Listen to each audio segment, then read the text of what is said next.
ये टैरिफ आजकल आप बहुत सुन रहे होंगे और क्या भारत के लिए टैरिफ कम रहेगा? आर्थिक दृष्टि से भारत के लिए बहुत अच्छा संयोग बन रहा है। अमेरिका के साथ टैरिफ को लेकर जो टेंशन थी वो दूर होती नजर आ रही है। रिपोर्ट्स की माने तो टैरिफ के मुद्दे पर भारत को बहुत बड़ी राहत मिल सकती है। चीन, कनाडा और मेक्सिको जिस मुसीबत का सामना कर रहे हैं वो भारत के लिए टल सकती है। कैसे, ये रिपोर्ट देखिए, फिर एक्सपर्ट से बात करेंगे।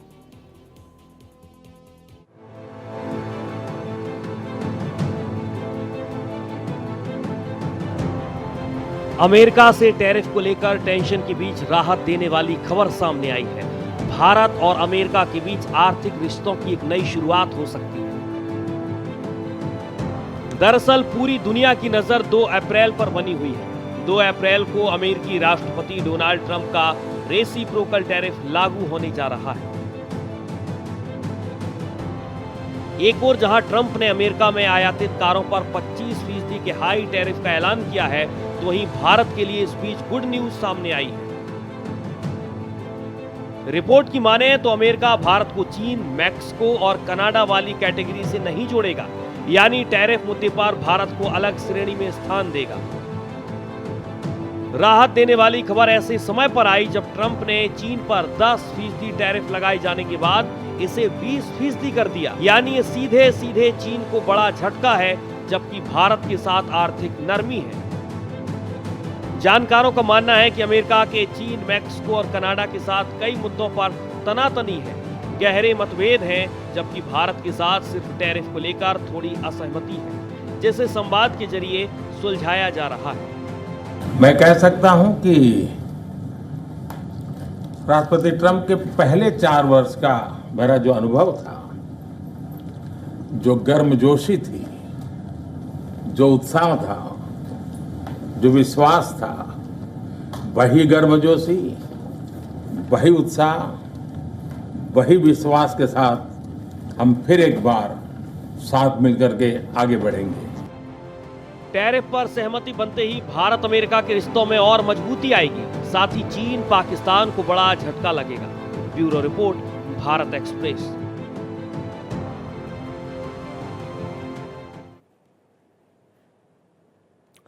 तो ये बहुत ही इम्पॉर्टेंट सब्जेक्ट है और इस पर एक बहुत ही महत्वपूर्ण पैनल भी मेरे साथ मौजूद है। देश के जाने माने अर्थशास्त्री, टेलीविज़न का चिर परिचित चेहरा शरद कोहली जी मेरे साथ मौजूद हैं। इसी तरह फॉरेन अफेयर्स के जाने माने एक्सपर्ट संजीव श्रीवास्तव जी मेरे साथ मौजूद हैं। पूर्णिमा नाथ जी जो खुद रिपब्लिकन नेता हैं और पूरे अमेरिकी चुनाव से लेकर अभी तक कई बार ऐसे मुद्दों पर हमारा सहयोग कर चुकी हैं, वो भी मेरे साथ जुड़ रही हैं। आप तीनों का बहुत बहुत स्वागत है। संजीव जी, पहले तो आसान भाषा में समझाइए, टैरिफ का मसला है क्या, इसको लेकर इतनी चिंताएं क्यों हो रही थी और अब क्या वर्तमान स्थिति है?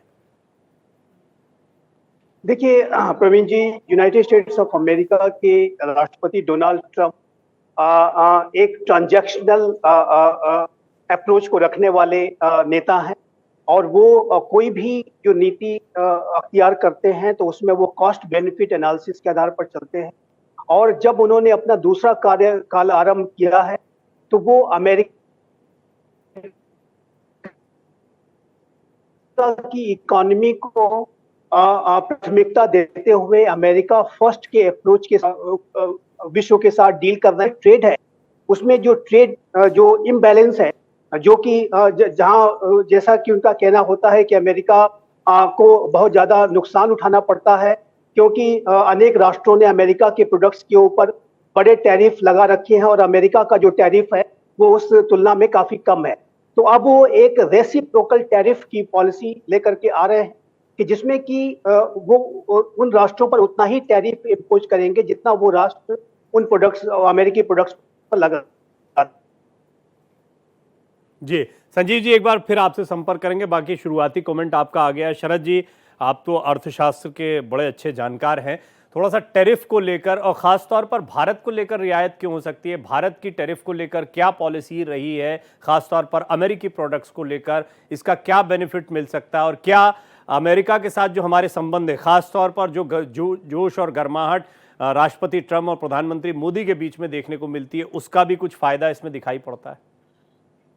नमस्कार डॉक्टर प्रवीण और भारत एक्सप्रेस के सभी व्यूअर्स को मेरा अभिनंदन। देखिए, मैं संजीव ने जो बात कही, मैं उसका थोड़ा सा परिप्रेक्ष्य बता देता हूं आपके सवाल का जवाब देने से पहले क्यों अमेरिका कम टैरिफ लगाता है और क्यों बाकी देशों के ज्यादा टैरिफ लगते हैं। अमेरिका सबसे बड़ी अर्थव्यवस्था है, सबसे बड़ी इकोनॉमी है, हम सब जानते हैं।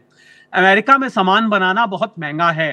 कॉस्ट ऑफ प्रोडक्शन, जिसमें labour, capital, land, skilled labour, सब चीज वहां पर महंगी है। अब अमेरिका की जनता को सामान तो चाहिए, तो वो बाहर से उसको मंगवाते हैं और उस पर टैरिफ कम लगा के, जिससे कि अमेरिका में ज्यादा महंगा लोगों के हाथ में ना पहुंचे। ये अभी तक की पॉलिसी थी।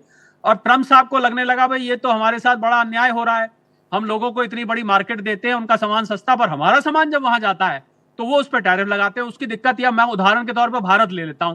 अब अगर अमेरिका से आए हुए सामान पर हम अगर उतना ही टैरिफ लगाते हैं, मैं पहले की बात कर रहा हूं, तो हमारी अपनी डोमेस्टिक इंडस्ट्री, भारत तो एक इमर्जिंग इकोनॉमी है, डेवलपिंग इकोनॉमी है, तो अगर हम भी उस पर टैरिफ नहीं लगाएंगे तो हमारी तो यहाँ लोकल मार्केट खत्म हो जाएगी। जो हमारे यहाँ फैक्ट्रियां लगती हैं, जो हमारे यहाँ लोग यहाँ सामान बनाते हैं, जो प्रोड्यूस करते हैं, उगाते हैं, वो सब खत्म हो जाएगा।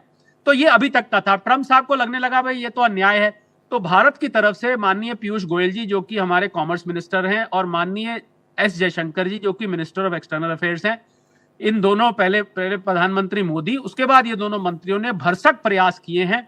अमेरिकी ट्रेड रिप्रेजेंटेटिव, जिसमें ब्रेंडन लिंच है, उनके साथ बैठ के पूरी आइटम की लिस्ट बनाई गई है। और जो लोग नहीं जानते उनके लिए मैं बता दूं कि 9 लाख करोड़ का टोटल बायलेटरल ट्रेड अमेरिका से हमारा होता है। इसमें से 6 लाख करोड़ हम एक्सपोर्ट करते हैं, लगभग 3 लाख करोड़ हम इंपोर्ट करते हैं। थोड़ा बहुत इधर उधर हो सकता है, मैंने उसको फिगर को राउंड करके बता दिया। ट्रम्प साहब को यह भी दिक्कत थी कि भाई आप तो यहाँ एक्सपोर्ट ज्यादा करते हो, हमसे कम लेते हो, हमसे सामान ज्यादा लिया करो। तो खैर ये तो जरूरत के हिसाब से होता है, जिस देश को जिस चीज की जितनी जरूरत हो। तो हमारे दोनों माननीय मंत्रियों ने भरसक प्रयास किए हैं आइटम बाय आइटम। तो मुझे लग रहा है कि 2 अप्रैल को जो घटना, बड़ी घटना विश्व में घटने वाली है, आर्थिक तौर पर पूरा विश्व घबराया हुआ है, क्योंकि 100 से ज्यादा देशों से अमेरिका ट्रेड करता है। और अगर ये रेसिप्रोकल टैरिफ जो लग गया तो उससे जो अमेरिका में सारा इंपोर्ट होता है उस पर इंपैक्ट होगा। पर एक बात जो ध्यान रखने वाली बात है कि ट्रम्प साहब अपनी डोमेस्टिक इंडस्ट्री को प्रोटेक्ट कर रहे हैं, उसको वो एक तरह से उसके आसपास रिंग बुन रहे हैं कि भाई हम आप यहाँ फैक्ट्रियां लगाओ। पर सवाल ये है कि क्या अमेरिका में उस सामान को बनाने के लिए लेबर है, स्किल? सवाल यह है कि क्या अमेरिका में लैंड, जमीन, फैक्ट्री लगाने के लिए इतनी सस्ती है? सवाल यह है कि अमेरिका में एनर्जी कॉस्ट इतनी ज्यादा है, तो अमेरिका में कॉस्ट ऑफ प्रोडक्शन इतनी है, तो अमेरिकी जनता में हाहाकार मच सकता है। क्योंकि बड़ी मुश्किल से मेक अमेरिका ग्रेट अगेन, मागा, आपने ये नारा सुना होगा जब इलेक्शन चल रहे थे, मागा। मुझे लगता है मेक अमेरिका एक्सपेंसिव अगेन ना हो जाए। क्यों ना हो जाए? क्योंकि आप अमेरिका कोविड के बाद से, रशिया यूक्रेन वॉर के बाद से महंगाई से जूझता रहा है। आज भी फेड ने रेट्स पूरे कम नहीं किए। जेरोम पावेल साहब मानने को तैयार नहीं है कि महंगाई नियंत्रण में आ गई है, हालांकि ट्रम्प साहब के मतभेद है उनसे इस बात पे। तो मुझे लगता है अभी जब महंगाई काबू में नहीं आई है, तो ऐसे में अब ये 2 अप्रैल से जो टैरिफ इतने और ज्यादा सब देशों पे लग जाएंगे, तो अमेरिका में महंगाई की वजह से हाहाकार मच सकता है। इसकी मुझे ज्यादा चिंता। ये तो खैर अमेरिका की समस्या है, अमेरिका उसको संभालेगा। भारत के लिए आपने ठीक कहा कि आने वाले समय में हमारी सरकार की प्रयास से अगर हम कुछ चीजों पर टैरिफ घटा लेते हैं, जिससे हमारी डोमेस्टिक इंडस्ट्री का नुकसान नहीं होता, तो आने वाले समय में भारत को एक बहुत अच्छा अवसर मिल सकता है। ये अपॉर्चुनिटी इन क्राइसिस मैं इसको देख रहा हूं, पर इसमें थोड़ा समय लगेगा। क्योंकि और दूसरा एक थी डॉक्टर प्रवीण, एक बड़ी जरूरी बात मैं यहां बताना चाहूंगा। मैं ट्रम्प साहब की बहुत इज्जत करता हूं, बहुत अनप्रिडिक्टेबल भी हैं। मतलब सुबह कुछ हो जाता है, शाम को कुछ हो जाता है, अगले दिन सुबह, रोज आपको सुबह शाम हमारा क्योंकि टाइम डिफरेंस है, आपको रोज नई नई वहां से मसालेदार खबरें मिलती हैं। मीडिया को आजकल मजा आ रहा है क्योंकि इतनी खबरें वहां से निकल के आती हैं, रोज ही कुछ ना कुछ होता है। तो क्योंकि अनप्रिडिक्टेबल है, तो कोई बड़ी बात नहीं होगी कि 2 अप्रैल को डॉक्टर प्रवीण आपको कुछ नरमी भी देखने को मिले। क्योंकि आज कल रात को एक बड़ी इंपॉर्टेंट डेवलपमेंट हुई, लोगों ने उस पर ध्यान नहीं दिया। जो नया डिपार्टमेंट बना है डॉजी, DOGE, जिसमें उनके सबसे बड़े साथी इलॉन मस्क साहब उसको हेड करते हैं, उन्होंने भी ये जो ऑटोमोबाइल्स पे कल 25% टैरिफ लगा है, उन्होंने भी कह दिया भैया मेरी तो टेस्ला गाड़ियां महंगी हो जाएंगी, इसका सारा सामान मैं बाहर से मंगवाता हूं, आप तो इस पे भी टैरिफ लगा रहे हो। पहले ही लोग टेस्ला की गाड़ियों में आग लगा रहे हैं वहां पर मेरी गवर्नमेंट एफिशिएंसी की वजह से। तो मुझे लग रहा है कि sir I got your point. इसको अगर बहुत समराइज करें तो अनप्रेडिक्टेबल तो है ही डोनाल्ड ट्रंप, और दूसरा बोलना, यानी कि मतलब वो अभी बताना चाहते हैं, उनके पास एक ऐसा मौका है जिसको आप कह सकते हो एक आखिरी मौका, एक बड़ा अवसर, और वो कुछ ऐसा करना चाहते हैं। एक बहुत छटपटाहट भी है कुछ करके दिखाने की। पूर्णिमा जी मेरे साथ जुड़ गई हैं, नेता रिपब्लिकन पार्टी है। पूर्णिमा जी, आपने तो पहले भी अमेरिका फर्स्ट की बात कही है। यह एक बहुत अच्छी बात है कि भारत भूमि को तो आप जानती हैं, लेकिन एक अमेरिकन सिटीजन होने के नाते और रिपब्लिकन नेता होने के नाते नाते आप डोनाल्ड ट्रंप साहब की जो पॉलिसी है उनके बारे में काफ़ी विस्तार से बात करती हैं। मुझे ये बताइए कि अभी ये जो दुनिया के अमेरिका फर्स्ट इज़ ओके, पर कोई भी देश को जब फर्स्ट बनना है तो अन्य देशों के साथ कोई बैर पाल के थोड़ी फर्स्ट होता है। आपको एक बहुत सोच समझ के कदम उठाना है। क्या यहाँ पर एक इंप्रेशन देना ज्यादा एक दबाव है कि कुछ बताना चाहते हैं, कुछ कर रहे हैं, ये दिखाना चाहते हैं, इसका ज्यादा दबाव है, इसलिए बहुत सारे बयान बहुत फटाफट आ जाते हैं, या सचमुच इसके पीछे आपको कोई रणनीति दिखाई पड़ती है? Thank you so much, Praveen ji. My honor. Thank you so much for having me. देखिए, मैंने प्रेसिडेंट ट्रम्प को बहुत बहुत रिस्पेक्ट करती हूँ, और I understand where he is coming from. इनके ऊपर जो अटैक हुआ है पिछले 8 साल में, वो obviously this is the last attempt, and he wants to make sure जी यहाँ की जो लेबर फोर्स है, यहाँ की जो कंपनीज है, यहाँ की जो जॉब सिक्योरिटीज है, वो इट्स नॉट इम्पैक्टेड। यहाँ की सारी ऑर्गेनाइजेशंस वो are making products in China और एल्सवेयर। तो यहाँ पे जॉब मार्केट का प्रॉब्लम्स था। मैं आपको अपनी एक्सपीरियंस बताती हूँ। यहाँ पे अब मैं मिलवाकी में रहती हूँ। यहाँ पे जब जाती हूँ गैस स्टेशंस में, यहाँ पे जब जाती हूँ लोकल बिजनेसेस में, हमें डायरेक्टली खतरा, मतलब अटैक होता है हमारे ऊपर। तुम यहाँ पे क्यों आते हो? Why do you come here? हमारी जॉब चुराते हो।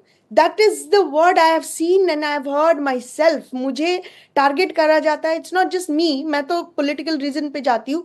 हमें टारगेट करा जाता है। हमारे जैसे लोग जो दिखते हैं, ब्राउन जो इंडियन लोग दिखते हैं, उनको समझ नहीं आता है हम हिंदू है मुसलमान है, वो समझ नहीं आता। लेकिन हमें टारगेट इसीलिए करा जाता है कि हम ब्राउन दिखते हैं, हम अमेरिका में हैं, हमें बोला जाता है हम यहाँ पे क्यों आते हैं, उनके जॉब क्यों चुराते हैं। ये जो मैसेज है, मुझे लगता है कि समहाउ डोनाल्ड ट्रम्प के कानों में कहीं पे गए होंगे, और वो ये चाहते हैं कि यहाँ की जो इंडस्ट्रीज है, यहाँ कंपनीज यहाँ पे मैन्युफैक्चर करे। सर ने पहले बताया था कि यहाँ पे लेबर है कि नहीं, that's a very good question. Yes, लोग यहाँ पे कभी कभी मैंने ये भी देखा है कि कुछ लोगों को वेलफेयर देके इतना लेजी बना दिया कि काम भी नहीं करना चाहते ना। मैं आती हूँ इन टर्म्स ऑफ तारीफ के बारे में। इंडिया को शायद चाइना या कनाडा और अदर कंट्री के साथ क्लब नहीं करेंगे, लेकिन वेनेजुएला के ऊपर सेकेंडरी तारीफ लगाया गया है यूनाइटेड स्टेट्स से प्रेसिडेंट ट्रम्प के, और 25% सेकेंडरी तारीफ। It's almost like a sanction. जो भी countries will buy oil and gas from Venezuela will get additional 25% on it। तो इसका मतलब क्या है? इंडिया भी तो खरीदते हैं ना। तो इवन इफ मतलब प्रेसिडेंट ट्रम्प कोई रिलैक्सेशन दे भी रहे, वो सेकेंडरी तारीफ के हिसाब से इंडिया से वो ले लेंगे।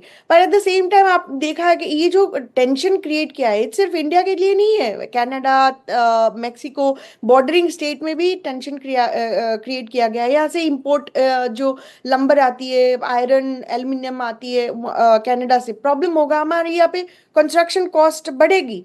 मैंने कल जब मैं ग्रोसरी खरीद के गई थी, मैं बात कर रही थी, वो बोल रहे थे कि नहीं, मैंने बोला तुम इतना क्यों प्राइस लगा रहे हो? बोल रहे प्राइस तो अभी बढ़ने वाला है। मैंने बोला था ऐसे पॉसिबल ही नहीं है। बोले नहीं, तारीफ के लिए प्राइस अभी इंटरेस्टिंग। मैं पूर्णिमा जी जब आपसे बात करता हूं तो एक पॉइंट ऑफ व्यू, और ये बहुत ऑब्वियस है कि आप अमेरिकन हैं, तो वहाँ अमेरिका का एक पॉइंट ऑफ व्यू आपसे बात करते हुए सामने आता है। संजीव जी को एक बार सुनते हैं, हम उनको अभी तक ठीक से सुन ही नहीं पाए इस पूरी चर्चा के दौरान। संजीव जी, आपने पूर्णिमा जी को भी सुना, शरद जी की बात पर भी आप उस समय पर कुछ कह रहे थे। तो कुल मिलाकर भारत को लेकर क्या इम्पैक्ट आप देखते हैं, खासतौर पर तब जब थर्ड इकोनॉमी बनने की तरफ बढ़ रहे हैं, 5वीं बड़ी इकोनॉमी है, और उसमें अमेरिका पर डिपेंडेंसी हम सब जानते हैं व्यवहारिक रूप से बहुत ज़्यादा होती है। देखिए, सबसे पहले तो मैं ये बात स्पष्ट रूप से कहना चाहता हूं कि डोनाल्ड ट्रंप की इस तरीके की जो एक सेल्फ सेंट्रिक पॉलिसीज है, उसका जो खामियाजा है वो अमेरिका की इकोनॉमी को उठाना पड़ेगा। और डोनाल्ड ट्रंप ने जो अपने कैंपेन ट्रेल के दौरान कॉस्ट ऑफ लिविंग की क्राइसिस को एड्रेस करने का वायदा किया था, और उनका जो एक बड़ा विजन है मेक अमेरिका ग्रेट अगेन को बनाने का जो विजन है, यदि उन वायदों को पूरा करना है, उस विजन को हासिल करना है, तो उन्हें अपने जो एलाइज हैं, जो अपने क्लोज पार्टनर्स हैं, उनके साथ एक सहयोग का रुख अख्तियार करना पड़ेगा। दूसरी बात मैं ये कहना चाहता हूं प्रवीण जी, कि आज का जो विश्व है, हम 21वीं सदी के तीसरे दशक में रह रहे हैं। अनेक जो विश्व की इकोनॉमीज हैं वो इमर्ज कर चुकी है। इंडिया हो, चाइना हो, ब्राजील, साउथ अफ्रीका हो, अन्य जो अनेक महत्वपूर्ण राष्ट्र और उनकी जो इकोनॉमीज हैं, जर्मनी की इकोनॉमी, यूरोप की अनेक इकोनॉमीज अच्छा परफॉर्म कर रही हैं। तो ऐसे में आप किसी भी राष्ट्र के जो बड़ी इकोनॉमीज के साथ एक जिसको बोलते हैं इंटीमीडिएटरी जो अप्रोच नहीं अख्तियार कर सकते, उनको धमकी इत्यादि दे करके, उनके ऊपर पुल्स एंड प्रेशर का इस्तेमाल करते हुए उनको अपने लिए झुका नहीं सकते। और भारत के संदर्भ में मैं स्पष्ट रूप से कहना चाहता हूं कि चाहे वो भारत की विदेश नीति हो, चाहे वो रक्षा नीति हो, चाहे वो आर्थिक नीति हो, सभी में भारत अपनी स्ट्रेटेजिक इकोनॉमी के अनुसार ही अपना निर्णय लेता है। और टैरिफ रिजीम में डोनाल्ड ट्रंप को बदलाव करने का उनका राइट है, वो अपना बदलाव कर सकते हैं, लेकिन भारत भी अकॉर्डिंगली अपनी टैरिफ नीतियों में बदलाव करने का जो राइट है वो रिजर्व रखता है। और भारत जो टैरिफ रिजीम में बदलाव करेगा वो जाहिर है कि अपने राष्ट्रीय हितों को सर्वोपरि रखते हुए करेगा। लेकिन अभी भारत की तरफ से जो अप्रोच अख्तियार किया गया है वो बहुत ही धैर्य वाला अप्रोच है, एक विवेकपूर्ण अप्रोच है, और हम ये चाहते हैं कि हमारी जो यूनाइटेड स्टेट्स ऑफ अमेरिका के साथ रणनीतिक साझेदारी है वो लगातार गहरी हो और प्रगाढ़ हो, और जो भी टैरिफ नीतियों में अमेरिका बदलाव कर रहा है और हम एक ट्रेड डील को निगोशिएट कर रहे हैं। हाँ, तो ऐसे ये महत्वपूर्ण बात है। आपने जो भारत के धैर्यपूर्ण कदम की बात कही है, मैं शरद जी को इसमें जरा शामिल करना चाहूंगा। शरद जी, ये बात तो सही है कि भारत ने बहुत पेशेंस दिखाया है। जैसे कोई भी हो, जैसे मालदीव वाला मसला ही था या कोई भी अन्य मसला आता है तो हम बहुत सारी चर्चाएं करने लगते हैं, लेकिन हम देखते हैं कि फिर चीज़ें देर सवेर ट्रैक पर आ जाती हैं। वो तो वही करेंगे जो उनको करना है, उसमें वो कुछ भारत का हित या दुनिया में किसी और का हित नहीं देखने वाले। अमेरिका फर्स्ट का मतलब, और वैसे भी उनका विजन रहा है ट्रंप का, ये है कि सबसे पहले वो अपने बारे में सोचते हैं। ठीक है, फिर भारत से दोस्ती है तो सोचा जाएगा। भारत का स्टैंड आप कैसे देखते हैं? भारत की अप्रोच तो है ही, आपने पहले बताया ही कि कैसे चाहे विदेश मंत्री की विजिट हो या अन्य जितनी भी यात्राएं रहीं वो महत्वपूर्ण है, लेकिन भारत का स्टैंड क्या रहने वाला है, खास तौर पर प्रोडक्शन के लिहाज से, खास तौर पर ये जो टैरिफ वाली नीति है इसको लेकर आप भारत की अप्रोच को कैसे देखते हैं आने वाले दिनों में? देखिए, भारत ने डिप्लोमेटिकली स्पीकिंग बहुत ही धैर्य जैसे कि कहा दिखाया है। और आपको याद होगा जब दो लोग आपस में बात करते हैं तो आप कई दफे कह देते हैं थोड़ा डिप्लोमेटिकली बात करो। इसका अर्थ ये होता है, ये कहावत सी बन चुकी है, और ये कहावत कहां से निकल के आई है हम सब जानते हैं डिप्लोमेटिकली, कि दूसरे को आपका काम भी बन जाए और दूसरे को बुरा भी ना लगे। मुझे लग रहा है ये भारत की अप्रोच रहेगी। देखिए, जिन जिन आइटम्स पे भारत टैरिफ कम कर सकता होगा, जहां पर हमारी अपनी घरेलू इंडस्ट्री को नुकसान नहीं होगा, ये ध्यान दीजिएगा, जहां जहां हम कर सकते होंगे, जहां जहां हमारी घरेलू इंडस्ट्री को नुकसान नहीं होगा, जहां जहां हमारे राजस्व पर ज्यादा नुकसान नहीं होगा, उन चीजों पर भारत जरूर करेगा। और जहां हमारे अमेरिका से रिश्ते खराब होने की नौबत आएगी उस पर भी भारत एडजस्ट करेगा। ये एक नीति रहेगी बनाने के लिए। पर ये अच्छी बात इसमें यह है कि मैं आपको उदाहरण देता हूं, जापान जो कि सबसे बड़ा निवेशक है अमेरिका में, उन्होंने $21 बिलियन की अभी फैक्ट्री लगाने की बात करी, $5 बिलियन लगा भी दिए। उसके बाद भी अमेरिका ने उसको टैरिफ 25% ऑटोमोटिव टैरिफ लगा दिए, जबकि जापान की गाड़ियां अमेरिका में खूब बिकती हैं। तो उन्होंने बख्शेंगे तो वो किसी को भी नहीं। हालांकि बाद में जरूर उनको एहसास होगा, ये तो मुझे इसमें कोई दो राय नहीं है। मैं ट्रंप साहब को अब अच्छी तरह से आप भी समझ गए हैं, हम भी समझ गए हैं, और दुनिया के ज्यादा लोग उनको समझते जा रहे हैं कि बाद में उनको जरूर एहसास होगा, पर एक बार को तो वो ठोक देंगे इस टैरिफ को। और मुझे लगता है कि उसके बाद अमेरिका की जो घरेलू परिस्थिति बनेगी, उसके बाद आपको थोड़ा सा सॉफ्ट स्टैंड देखने को मिलेगा। भारत की नीति रहेगी कि भारत का जो टोटल भारत इंपोर्ट करता है वहां से, जो कि करीब 3 लाख करोड़ का है, वो इंपोर्ट हमें जो चीज जरूरी है वो बनी रहे। ट्रंप साहब ने तो ये भी कहा हमसे आप ये भी लीजिए, हमसे ये भी लीजिए, हमारे एग्रीकल्चर प्रोडक्ट्स भी लीजिए, हमारी आप और गाड़ियां भी लीजिए, हमारी सब चीजें आप लीजिए। तो भारत वही लेगा जो भारत को जरूरत है। पर जहां तक बात एक्सपोर्ट की है, देखिए ज्यादा इंपैक्ट होगा एक्सपोर्ट, क्योंकि हमारा सामान जब वहां लैंड करेगा, और अभी मैं आपको उदाहरण दूं, कल रात को जो ऑटोमोटिव टैरिफ्स लगाए गए हैं उसमें भारत की कंपनियां, जिसमें टाटा मोटर्स है, खासकर जैगुआर लैंड रोवर है, आइशर मोटर्स है, सोना BLW है, जो कि बहुत सारे ऑटो कंपोनेंट्स वहां पर बेचती है, और भी कुछ कंपनियां हैं जिनको इसका एक्सपोर्ट का असर होगा। पर इसमें सोचने वाली भारत की बात यह है डॉक्टर प्रवीण, इंटरेस्टिंग, कि और भी तो गम है जमाने में। खाली अमेरिका थोड़ी ना है हमारे लिए तो पूरा विश्व एक पूरा मार्केट विश्व, है। yes, हमारे पास that's the यूरोप है, point, हमारे पास that's the south east point. Asia है। कि ऐसा नहीं है कि हमारा जितना कारोबार हो रहा है सिर्फ एक ही जगह पर हो रहा है। लेकिन ये बहुत इंपॉर्टेंट बात है पूर्णिमा जी, विजन क्या है? क्योंकि हमने अभी जितना मैं हो सकता है उतना अच्छे से नहीं जानते हम अमेरिका को जितना आप जानती हैं, लेकिन बहुत श्रम के साथ में कोई कार्य करने के बजाय हमने ज्यादातर उन इंडस्ट्रीज को फ्लरिश होते हुए देखा है जहां पर वो मेहनत कश टाइप का काम नहीं है। इसलिए बांग्लादेश गारमेंट के मामले में आगे निकल जाता है, चाइना बहुत सारी चीजों में आगे निकल जाता है प्रोडक्शन के लिहाज से, भारत में बहुत सारा प्रोडक्शन होता है। सॉफ्टवेयर इंडस्ट्री है तो सॉफ्टवेयर इंजीनियर्स भी जो है यहां से बड़ी तादाद में जाते हैं। एग्जैक्टली क्या चाह रहे हैं वो? क्या चाह रहे हैं कि श्रम करवाना चाह रहे हैं, रोजगार के अवसर मुहैया कराने के लिए कुछ करना चाह रहे हैं, तो वो भी ऑल ऑफ अ सडन क्या करेंगे? वो करना क्या चाहता है अमेरिका का नागरिक या युवा? प्रेसिडेंट ट्रम्प की जो विजन है, यहाँ की मैन्युफैक्चरिंग इंडस्ट्री जो है कंप्लीटली खत्म हो चुकी है। कोई कोई इंडस्ट्री, पुरानी इंडस्ट्रियल जगह में आप जाओगे तो डेड हो चुकी है। गैरी इंडियाना बोल के एक जगह है यहाँ पे शिकागो के आगे, इंडियाना जाते समय आप वहाँ पे जाओ तो आपको दिखाई देगा टोटल डेड। मिशिगन की हालत भी ऐसी, ऑटो इंडस्ट्री तो वहीं पे था ना मिशिगन में। तो आप प्रेसिडेंट ट्रम्प के हिसाब से वो चाहते कि यहाँ की जो इंडस्ट्री है, यहाँ के मैन्युफैक्चरिंग जो कैपेबिलिटी वो बढ़े। लेकिन तो पिछले 30-40 इयर्स में यहाँ की इंडस्ट्री, यहाँ के मैन्युफैक्चरिंग इंडस्ट्री कंप्लीटली खत्म हो गई है। आपने सही कहा है कि बांग्लादेश हो, इंडिया हो, फिलीपीन हो, इंडोनेशिया हो, हर जगह में मैन्युफैक्चरिंग करके यहाँ पे आते हैं बिकॉज लेबर वहाँ पे चीप है और यहाँ पे बना के वो बिजनेस को भी प्रॉफिट होता है यहाँ पे सेल करने में। हाई इम्पोर्टेड मतलब पार्ट्स वहां से आती है, मैन्युफैक्चरिंग वहां से आते हैं, यहाँ पे असेंबली लेबल यहाँ वगैरह के लगा के डालते हैं। जी। कंपनीज यहाँ की होती है। अब मैं आपको एक बात बताती हूँ, रेसिप्रोकल तारीफ की एक बात बताती हूँ। जैसे कि हार्ली डेविडसन की बहुत पहले बात हुई थी और यहाँ से हार्ली डेविडसन जाता है, मेरे यहाँ से 30 मिनट्स की हेडक्वार्टर है, लिटरली मेरे सिटी की कंपनी है हार्ली डेविडसन। हार्ली डेविडसन की बाइक जो इंडिया में जाती है वहाँ पे हाई तारीफ लगाए जाते हैं। वहाँ मैंने पहले सुना है कि कुछ रिडक्शन होने वाला है। बट मैं एक बात बताती थी, जो हमारी जो इंडिया की जो एक आइडेंटिटी है, रॉयल एनफील्ड तमिलनाडु में मैन्युफैक्चरिंग होती है, वो बेचो ना।